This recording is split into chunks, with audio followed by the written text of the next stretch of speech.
కొరకు జనంతోని జనం ముందుకు, జనం కొరకు జనంతోని జనం ముందుకు, ఒక్కో అడుగు కదిలేటందుకు, నిజం నిజాయితే మనకు బలం బందుకు, నిజం నిజాయితే మనకు బలం బందుకు.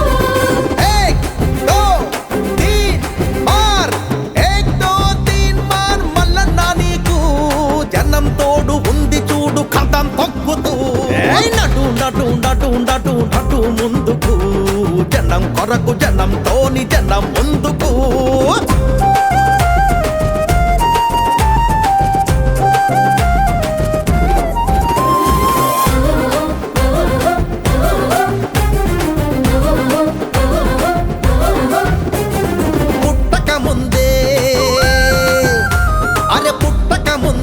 అమ్మ పొత్తి కడుపులో బిడ్డకు మిత్తి అసలు లక్షలప్పు నెత్తిన పడుతున్నది, మిత్తి అసలు లక్షలప్పు నెత్తిన పడుతున్నది. అప్పుకు తగ్గట్టు మాకు ఆదాయం ఉందా అని నిగ్గదీసి తీన్మార్ రాజ్యాన్ని అడుగుతున్నది. అధిక శాత జనానికే అధికారం దక్కాలని పోటెత్తిన జనతీర్థం కట్టదొంకుతున్నది, పోటెత్తిన జనతీర్థం కట్టదొంకుతున్నది, పోటెత్తిన జనతీర్థం కట్టదొంకుతున్నది, పోటెత్తిన జనతీర్థం కట్టదొంకుతున్నది.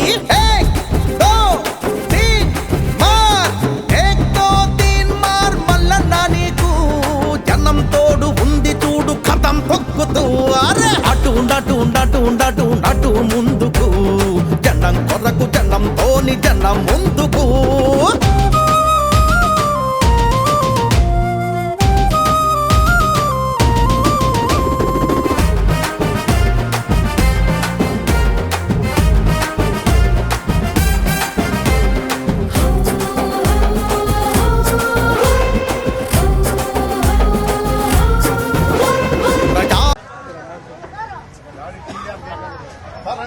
మన గోర్మాటి సోదర మనులందరికీ పేరు పేరున నమస్కారం.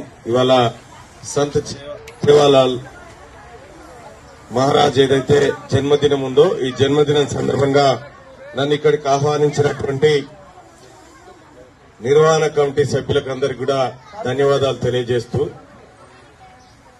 వచ్చేసారి ఇంకా చాలా బాగా తెలుసుకొని మాట్లాడతా. ఎందుకంటే నాకు సాయిబాబా తెలుసు, సాయిబాబా ఆ తర్వాత ఆయనకా పూలే వాళ్ళిద్దరే ఈ జ్ఞానం పంచిరేమో, వాళ్ళకి అప్పటికి అంత తెలివి ఉంది అనుకుంటే, కానీ వీళ్లకు మించినటువంటి ముందటినే సంత్ సేవాలాల్ గారు ఉన్నారంటే చాలా ఆయన గురించి ఇంకా ఇన్డెప్త్ గా తెలుసుకోవాల్సినటువంటి అవసరం ఉంది.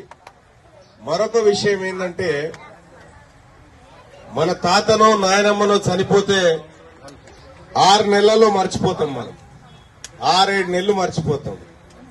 కానీ 100 సంవత్సరాల కింద చనిపోయిన మనిషిని ఇంకా ఎందుకు గుర్తుపెట్టుకుంటున్నాం మనం అంటే, ఆయన ఏదో పెద్ద కార్యక్రమం చేసే ఉంటాడు. మీ జాతుల కోసం, మనందరి కోసం ఆయన ఎంతో కష్టపడి తన జీవితం అంతా మీకోసమే కష్టపడ్డాడు కాబట్టి మీరు ఇలా గుర్తుపెట్టుకుంటున్నారు. కాబట్టి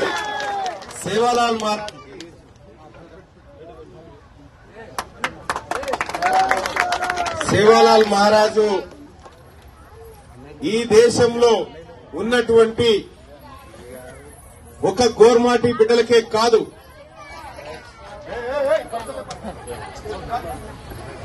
ఒక గోర్మాటి బిడ్డలకే కాదు, ఈ దేశంలో ఉన్నటువంటి ప్రతి పేదవాడి కోసం ఆయన ఆలోచన పనిచేసింది. ఇలా ఈ దేశంలో సంత్ సేవాలాల్ కి సంబంధించినటువంటి జయంతి చాలా గొప్పగా జరుగుతూ ఉంది. తెలంగాణ రాష్ట్ర ప్రభుత్వం కూడా నిన్న జీవో ఇష్యూ చేయడం జరిగింది. గిరిజన బిడ్డలు ఎవరైతే ఉన్నారో వాళ్లకు సీఎల్ ను మంజూరు చేసింది. కానీ అలా కాదు, ఏదైతే సంత్ సేవాలాల్ మహారాజ్ జన్మదినం ఉంటుందో ఆ రోజున తెలంగాణ రాష్ట్రమంతా సెలవు దినం ప్రకటించే విధంగా ముఖ్యమంత్రి గారికి ఈ విషయాన్ని తెలియజేస్తానని చెప్పి మీ అందరి తరఫున తెలియజేస్తా ఉన్నా. అయితే ఇక్కడ మన బిడ్డలకి, మన గోర్మాటి బిడ్డలకి గాని, మన పేద వర్గాల బిడ్డలకు గాని మంచి చదువు చదివిపియాలి. మన తాతలు బతికినట్టు, మన ముత్తాతలు బతికినట్టు కాదు. మన పిల్లలు గొప్పగా బతకాలి.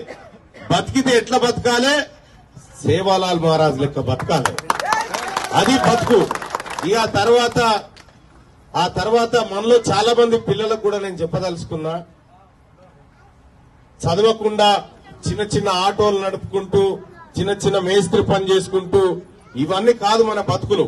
మనం గొప్పగా బతకాలి, మిగతా వాళ్ళందరితో పాటు సమానంగా బతకాలంటే మన పిల్లలు మంచిగా చదువుకోవాల్సినటువంటి అవసరం ఉంది. కాబట్టి మంచి చదువును అందించండి, మంచి ఉన్నతవంతులుగా తీర్చిదిద్దాల్సినటువంటి అవసరం ఉంది మన గోర్మాటి బిడ్డలందరినీ. సో ఈ కార్యక్రమానికి నన్ను ఆహ్వానించిన అందరికీ ధన్యవాదాలు. మళ్ళొచ్చేసారి మొత్తం సేవాలాల్ మహారాజ్ గురించి మొత్తం తెలుసుకొని గంట సేపు మాట్లాడతా. కానీ ఇవాళ సంతోషంగా చెప్తా ఉన్నా ఏంటంటే, ఈ తెలంగాణ రాష్ట్రంలో మేము బీసీలం, మహారాష్ట్రలో మేము ఎస్టీలం. మీరు మహారాష్ట్రలో బీసీలు, ఇడ ఎస్టీలు. మీరు మేము ఒకటే. ఈ తెలంగాణ రాష్ట్రంలో మేము బీసీలము, మీరు ఎస్టీలు. మహారాష్ట్రలో మేము ఎస్టీలము, మీరు బీసీలు. రాజస్థాన్ లో మీరు ఓసీలు మళ్ళా. కాబట్టి ఇక్కడ ఏదైనా కూడా మనమంతా ఒకటే. మనం కలిసిమెలిసి ఉండాలి, కలిసిమెలిసి పండుగలు చేసుకోవాలి. ఇది ఒక గోర్మాటి బిడ్డలు మాత్రం చేసుకునే పండుగ కాదు ఈ సేవాలాల్ మహారాజ్ జయంతి. ఇది తెలంగాణ రాష్ట్రం అంతా, ప్రజలంతా చేసుకోవాల్సినటువంటి పండుగ. ఈ పండుగ కోసం రాష్ట్ర ప్రభుత్వం కూడా ప్రత్యేకంగా నిధులు కేటాయించాలి. అలాగే ఈ పండుగను రాష్ట్రమంతటా ఘనంగా నిర్వహించడం కోసం మా వంతు కృషి చేస్తామని చెప్పి తెలియజేసుకుంటూ, ఈ కార్యక్రమానికి ఆహ్వానించినటువంటి వాళ్ళందరికీ కూడా పేరు పేరున ధన్యవాదాలు తెలియజేసుకుంటూ, జై సేవాలాల్, జై సేవాలాల్. ధన్యవాదాలు.